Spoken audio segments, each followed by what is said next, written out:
we got an anonymous submission this week. You guys are not going to want to miss it. 60-second tattoo review. Here we go.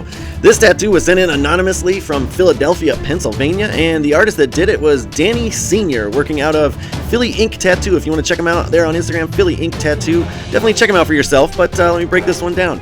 Now, right off the bat, I'm going to be kind of harsh on the design work here because I'm really not a fan of the way they did this, how they just have the floating letters right in the middle of the spider web. Now, when you put floating letters like this in something, it creates kind of a clusterfuck with the line work, right? Like these lines in the spider web can't come right through the middle, otherwise it'll be harder to read the lettering. So what did he do? He just kind of gapped those lines and then put some blotchy shading in the middle there, and I'm really just not a big fan of it. So for the design work, I'm going to give it a 2 out of 10. I think this was just lazy all around. The way they shaded the spider web here is just very simple and easy, so very disappointed. Now for the line work and the shading, I'm going to blip over to the healed version of it. Now this is a 10-year-old tattoo, mind you, but look how blurred these lines came out. Some of them are too faint, and look at the shading. It healed super duper light. So obviously when we go back and look at this, the artist was overworking these areas bad. So for the line work, I'm going to give it a 2 out of 10. I think this is just very poorly done, especially when I compare it to the actual Rolling Stones logo. You can see the difference between, say, the T there and the E's. They just blurred to shit. So overall, pretty bad. So for the line work, I'm going to give it a 2 out of 10. And the shading, not much better. I'm going to give it a 3 out of 10 because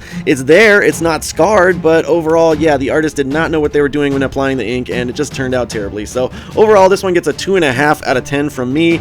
Now, guys, real quick, before I go, I just want to say, if you are worried about getting a tattoo and having it look like this after 10 years, you should not be. Artists should have their application technique down. They should be learning from their mistakes and adapting, and there have been so many advances in the world of tattooing in the last decade or so that we know how to get our ink to the right depth, not overwork the skin, and get it to hold up over time. And so when I see an artist like this just drilling on people, getting them in, getting them out, doing these rush jobs, it's very disappointing to me, and it discourages future tattoo clients. So it's really kind of disappointing. But let me know what you guys would rate this one down in the comments below. Otherwise, if you want to know what your tattoo would rate, just send it in. All right, bye-bye.